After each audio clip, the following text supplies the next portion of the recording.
Antes de abordar el fondo de nuestra intervención, consideramos necesario realizar una precisión de carácter institucional. Observamos con preocupación que se intente presentar ante este Consejo de Seguridad como una supuesta representante de la sociedad civil a una persona cuya trayectoria pública ha estado marcada por el financiamiento sostenido de gobiernos extranjeros y corporaciones transnacionales. Aquí están las pruebas para quien quiera verlo, por años. Así como por su participación en procesos de desestabilización política y promoción de rupturas institucionales en su propio país. El uso instrumental de estas figuras para legitimar narrativas de confrontación, justificar el uso de la fuerza o minimizar violaciones del derecho internacional no contribuye a los propósitos de este Consejo, ni al fortalecimiento del multilateralismo.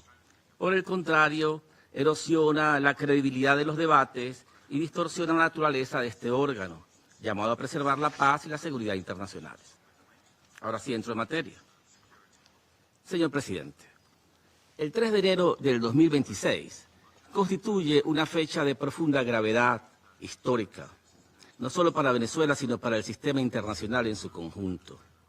Ese día la República Bolivariana de Venezuela fue objeto de un ataque armado ilegítimo, carente de toda justificación jurídica, por parte del gobierno de los Estados Unidos de América, que incluyó bombardeos sobre su territorio, la pérdida de vidas civiles y militares, la destrucción de infraestructura esencial y el secuestro del presidente constitucional de la República, Nicolás Maduro, y de la primera dama, Cilia Flores. Venezuela comparece hoy ante este Consejo desde una convicción profunda.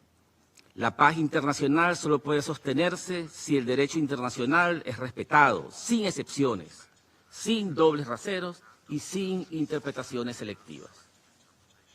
Los hechos ocurridos el 3 de enero constituyen una violación flagrante de la Carta de las Naciones Unidas, cometida por el gobierno estadounidense.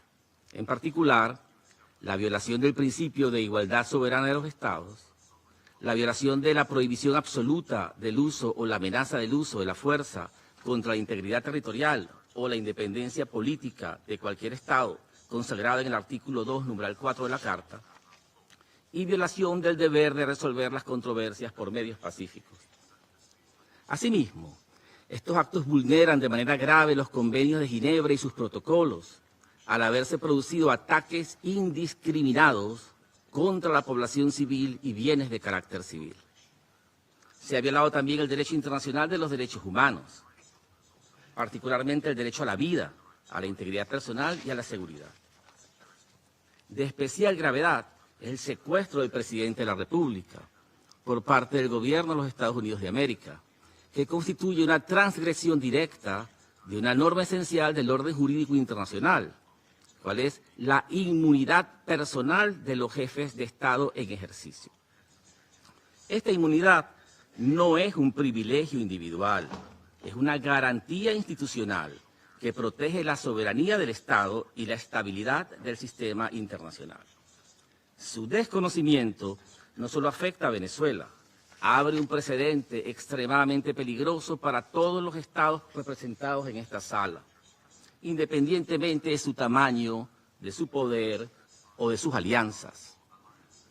Señor presidente, la resolución 3314 de la Asamblea General define claramente como acto de agresión el bombardeo del territorio de un Estado por las Fuerzas Armadas de otro Estado, así como la invasión u ocupación, incluso sin anexión formal. Los hechos que denunciamos encajan inequívocamente en esta definición. En el año 2004, la Corte Internacional de Justicia afirmó que existe ocupación cuando un Estado ejerce el control efectivo, incluso sin anexión formal o sin la presencia continua de tropas. La resolución 242 de este Consejo de Seguridad, por su parte, enfatiza que la adquisición de territorio por la vía de la fuerza es inadmisible. La resolución 2625 de la Asamblea General establece que el territorio de un Estado no será objeto de ocupación militar derivada del uso de la fuerza en contravención a la Carta.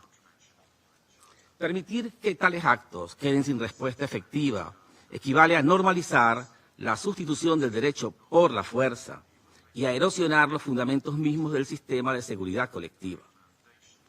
Hoy no está en juego únicamente la soberanía de Venezuela, está en juego la credibilidad del derecho internacional, la autoridad de esta organización y la vigencia del principio de que ningún Estado puede erigirse en juez, parte y ejecutor del orden mundial. Señor presidente, no podemos ignorar un elemento central de esta agresión estadounidense. Venezuela es víctima de estos ataques por razones naturales. El petróleo, la energía, los recursos estratégicos y la posición geopolítica de nuestro país han sido históricamente factores de codicia y de presión externa. Cuando el uso de la fuerza se emplea para controlar recursos, imponer gobiernos o rediseñar estados, estamos ante una lógica que remite a las peores prácticas del colonialismo y del neocolonialismo. Aceptar esta lógica implica abrir la puerta a un mundo profundamente inestable, donde los países con mayores capacidades militares pueden decidir por la fuerza el destino político y económico de otros estados. Ese escenario no amenaza solo a Venezuela, amenaza a la paz, a la seguridad internacionales en su conjunto. Si el secuestro de un jefe de Estado, el bombardeo de un país soberano y la amenaza abierta de nuevas acciones armadas,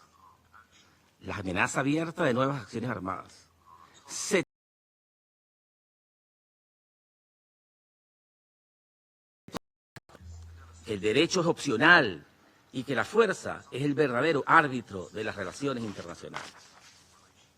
Venezuela cree firmemente en la diplomacia, en el diálogo y en la convivencia pacífica entre las naciones. Esta ha sido siempre nuestra posición histórica y lo sigue siendo hoy, incluso frente a una agresión de esta magnitud. Es precisamente esa vocación de paz la que fue violentada el pasado 3 de enero. Por ello, Venezuela exhorta a este Consejo de Seguridad a asumir plenamente su responsabilidad y actuar conforme al mandato que le confiere la Carta de las Naciones Unidas. En este sentido, solicitamos, primero, que se exija al gobierno de los Estados Unidos de América el respeto pleno de las inmunidades del presidente Nicolás Maduro y de la primera dama y su retorno seguro a Venezuela. Segundo, que se condene de manera clara e inequívoca el uso de la fuerza contra la República Bolivariana de Venezuela. Tercero, que se reafirme el principio de no adquisición de territorio ni de recursos mediante la fuerza. Y cuarto, que se adopten medidas orientadas a la desescalada, la protección de la población civil y el restablecimiento del derecho internacional. Señor presidente, pese a la gravedad de los hechos, Venezuela desea informar a este Consejo y a la comunidad internacional que sus instituciones funcionan con normalidad, que el orden constitucional ha sido preservado y que el Estado ejerce control efectivo sobre todo su territorio. Conforme a nuestra Constitución, la vicepresidenta ejecutiva Delcy Rodríguez se encuentra en estos momentos siendo juramentada como presidenta encargada de la República, garantizando la continuidad institucional, la estabilidad y la paz interna. Al pueblo venezolano queremos transmitirle un mensaje de serenidad, de confianza y de esperanza. Venezuela es una nación que cree en la paz, en el trabajo y en la dignidad. Nuestro compromiso es con la diplomacia, el derecho, y nuestro compromiso también es firme e inquebrantable. Defendemos nuestra soberanía sin renunciar a nuestros valores. Apostamos por el diálogo sin aceptar imposiciones. Creemos en un futuro de convivencia, desarrollo y respeto entre las naciones. Confiamos en que este Consejo de Seguridad sabrá estar a la altura del momento histórico y elegirá el camino de la legalidad, la responsabilidad colectiva y la paz. Muchas gracias, señor presidente.